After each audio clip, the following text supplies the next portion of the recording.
Hello, I'm Ros Diamond, and I'm going to tell a bedtime story tonight, or read for you. I'm going to read from John Berger. John Berger was an artist, an art critic, a writer, a novelist, a poet. He was known by a wider public in the early 70s because of a BBC TV series he did on BBC Two called Ways of Seeing, about looking at art, and a book followed it. His writings, his critiques, are shaped by personal existence and context, and I think this is one of the reasons that I've chosen him. I keep returning to his work. I've known his work for many years, and it is repeatedly useful to me, and I enjoy it. One of the most recent ways in which I used it was when I was doing some research for a paper I published about Eileen Gray's connection to Cubism, and his essay, The Moment of Cubism, I feel is very important for that. He was also what we might call a political activator. The Booker Prize money he won for his novel G was split by him with Caribbean activists, the London-based Black Panthers, and he used the remainder on his studies of migrants. He was questioned about the introduction of politics into his writing on art, and he said, "Far from dragging politics into art, art has dragged me into politics." I'm going to read two essays, or from two essays, some extract. One, the first, is Drawing on Paper from 1987, and the second is The Nature of Mass Demonstrations from 1968. And there are a number of things about these choices which have strangely and accidentally coincided. The book, and this is the book, was given to me by my friend, my old teaching partner and office mate, Jamie Shorten, with whom I went to hear John Berger at the London Review Bookshop. Jamie is the architect who won and is designing this year's Architecture Foundation Anti-Pavilion.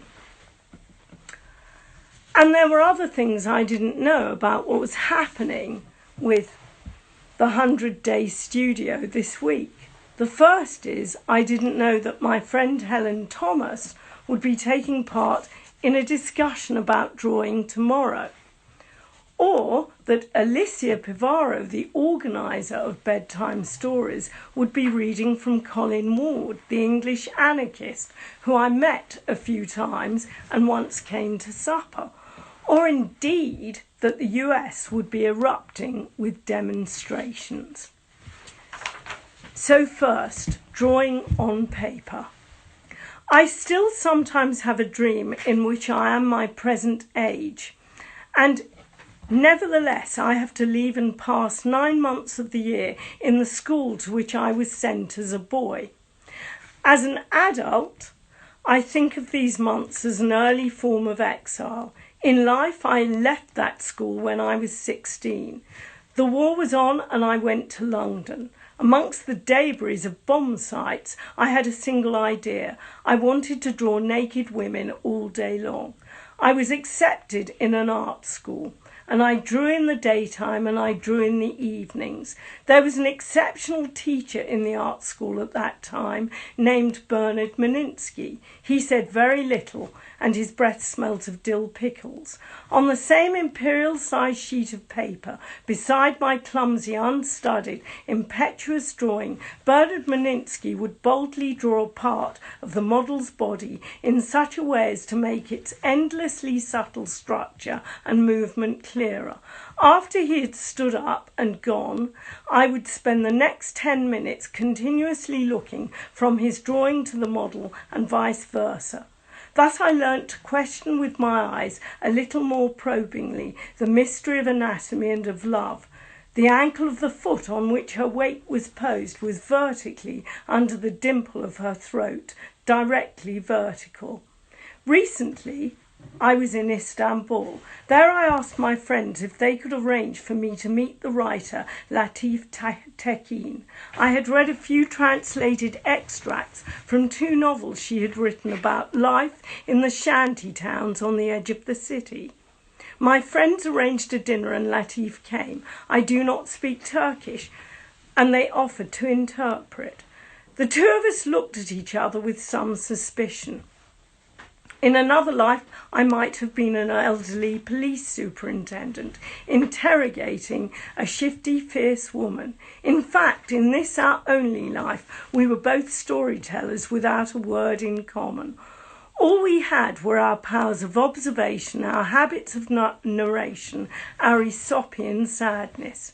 I took out a notebook and did a drawing of myself as one of her readers. She drew a boat upside down to show she couldn't draw. I turned the paper around so it was the right way up. She made a drawing to show that her drawn boats always sank. The more we drew, the quicker we understood.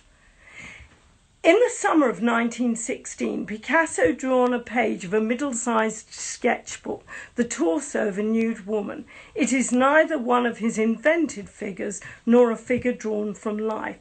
The face of the woman is unrecognisable, for the head is scarcely indicated, yet the torso is also like a face.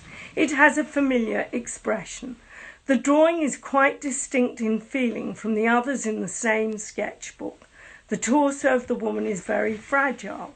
Usually Picasso drew with such verve and such directness that every scribble reminds you of the act of drawing and of the pleasure of that act. It is this which makes his drawings insolent. The drawing in question is an exception.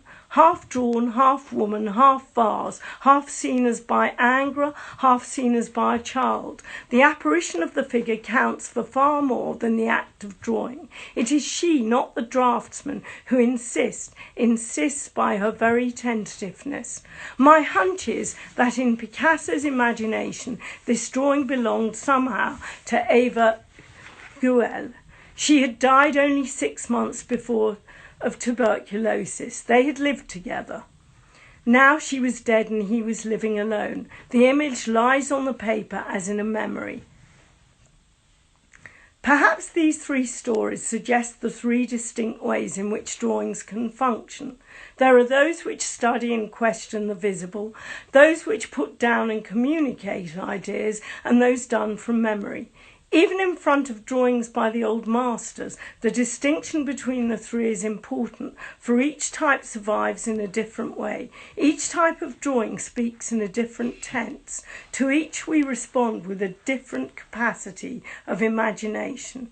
In the first kind of drawing, the lines on the paper are traces left behind by the artist's gaze, which is ceaselessly leaving, going out, interrogating the strangeness, the enigma of what is before his eyes, however ordinary and everyday this may be. The sum total of the lines on the paper narrate a sort of optical emigration by which the artist, following his own gaze, settles on the person or tree or animal being drawn, and if the drawing succeeds, he stays there forever. If one forgets circumstantial details, technical means, kinds of paper, such drawings do not date, for the act of concentrated looking, of questioning the appearance of an object before one's eyes, has changed very little throughout the millennia. Between 1603 and 1609, the Flemish draftsman and painter Roland Savary travelled in Central Europe. 80 drawings of people in the street have survived. One of them, drawn in Prague, depicts a beggar seated on the ground. He wears a black cap. Wrapped round one of his feet is a white rag. Over his shoulders, a black cloak. His hat, upturned for money, is on the ground beside his bandaged foot. We encounter him today. Before this scrap of paper, we crumb across him as we might come across him on the way to the airport on a grass bank of the highway above Latif's shanty town, a moment of 1607 and a moment of 1987. Time is obliterated by an eternal present indicative. In the second category of drawings, the transport, goes in the opposite direction. It is now a question of bringing to the paper what is already in the mind's eye, delivery rather than emigration. Often such drawings were sketches or working drawings for paintings. They bring together, they arrange, they set a scene. Since there is no direct interrogation of the visible, they are far more dependent upon the dominant visual language of their period, and so are usually more dateable in their essence. There are no confrontations, no encounters to be found in this category. Rather, we look through a window onto a man's capacity to dream up, to construct an alternative world in his imagination, and everything depends on the space created within this alternative. For this to happen, the space created within the drawing has to seem as large as the Earth's or the sky space. Then we can feel the breath of life. Such drawings are visions of what would be if. The majority of when there is enough space, the vision remains open and we enter, tense conditional. Thirdly, there are the drawings done from memory. Many are notes jotted down for later use, a way of collecting and of keeping impressions and information. The most important drawings in this category, however, are made in order to exercise a memory which is haunting, in order to take an image once and for all out of the mind and put it on paper. The unbearable image may be sweet, sad, frightening, attractive, cruel. Each has its own way of being unbearable. There is no bringing together here, no setting of a scene, nor is there any questioning of the visible. The drawing simply declares, I saw this, historic past tense. A drawing from any of the three categories, when it is sufficiently inspired, when it becomes miraculous, acquires another temporal dimension. The miracle begins with the basic fact that drawings, unlike paintings, are usually monochrome. Paintings with their colours, their tonalities, their extensive light and shade compete with nature. Drawings cannot do this. The virtue of drawings derives from the fact that they are diagrammatic. Drawings were only notes on paper. The secret is the paper. The paper becomes what we see through the lines and yet remains itself. Let me give you an example. A drawing made in 1553 by Peter Bruegel. In the catalogues, it is identified as a mountain landscape with a river, village and castle. It was drawn with brown inks and wash. The gradations of the pale wash are very slight.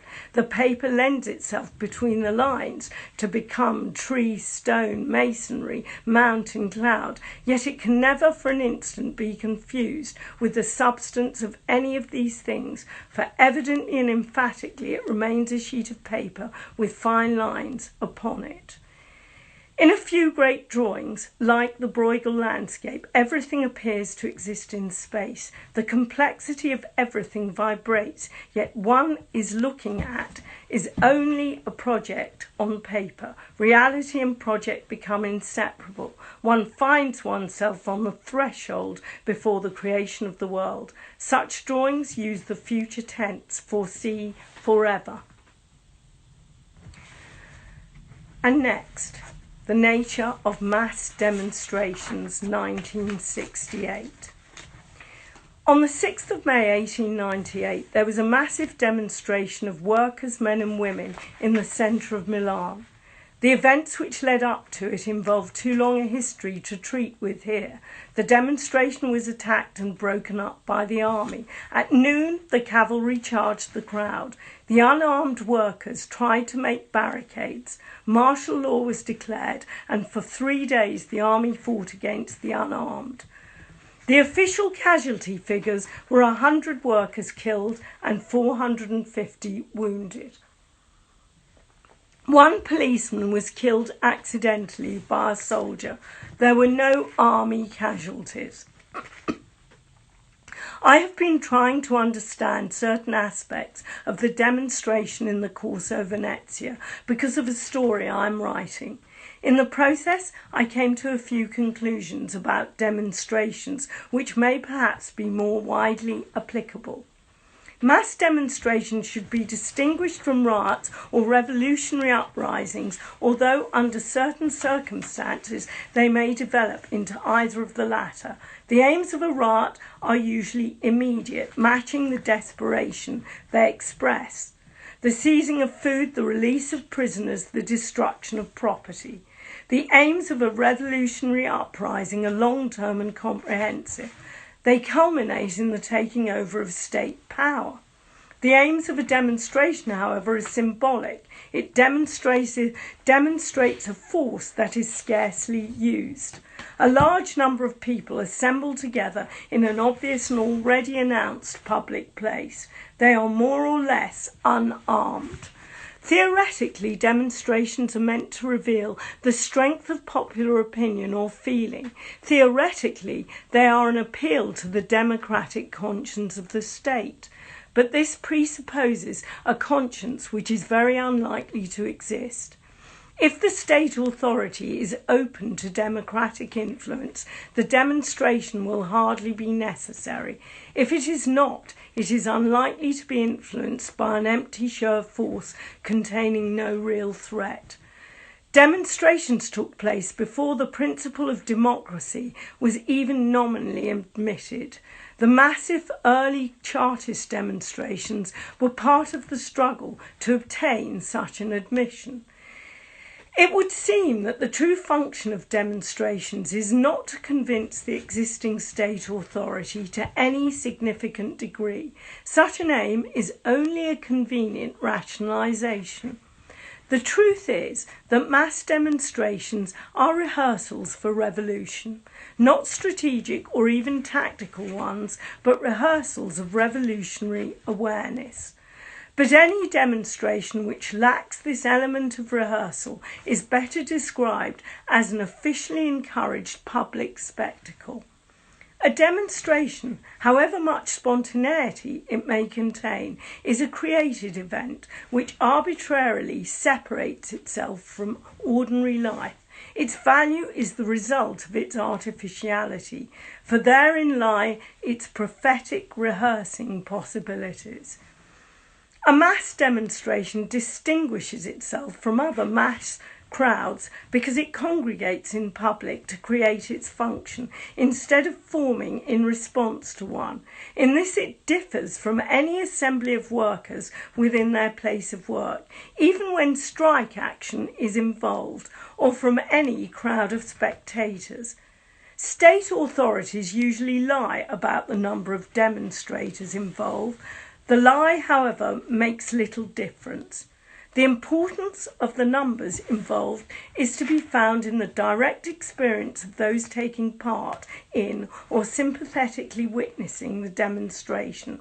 For then the numbers cease to be numbers and become the evidence of their senses, the conclusions of their imagination. The larger the demonstration, the more powerful and immediate a metaphor it becomes for their total collective strength. I say metaphor because the strength thus grasped transcends the potential strength of those present, and certainly their actual strength as deployed in a demonstration. The more people are there, the more forcibly they represent to each other and to themselves those who are absent. Revolutionary awareness is rehearsed in another way by the choice and effect of location.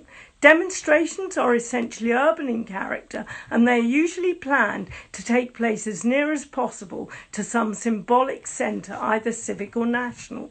Their targets are rarely strategic ones: railway stations, radio stations, airports. A mass demonstration can be interpreted as the symbolic capturing of a city or capital. Again, the symbolism or metaphor is for the benefit of the participants. The demonstrators interrupt regular life of the streets they march through or of the open spaces they fill. They cut off these areas, and not yet having the power to occupy them permanently They transform them into a temporary stage on which they dramatise the power they still lack. Finally, there is another way in which revolutionary awareness is rehearsed. The demonstrators present themselves as a target to the so-called forces of law and order. Yet the larger the target they present, the stronger they feel. This cannot be explained by the banal principle of strength in numbers any more than by vulgar theories of crowd psychology. The contradiction between their actual vulnerability and their sense of invincibility corresponds to the dilemma which they force upon the state authority. It is in the nature of a demonstration to provoke violence upon itself. Its provocation may also be violent, but in the end it is bound to suffer more than it inflicts. This is a tactical truth and an historical one. The historical role of demonstrations is to show the injustice, cruelty, irrationality of the existing state authority. Demonstrations are protests of innocence. Demonstrations express political ambitions before the political means necessary to realise them have been created. Demonstrations predict the realisation of their own ambitions and thus may contribute to that realisation, but they cannot themselves achieve them. The question which revolutionaries must decide in any given historical situation is whether or not further symbolic rehearsals are necessary. The next stage is training in tactics and strategy for the performance itself. That is the end of my readings. Good night and stay well.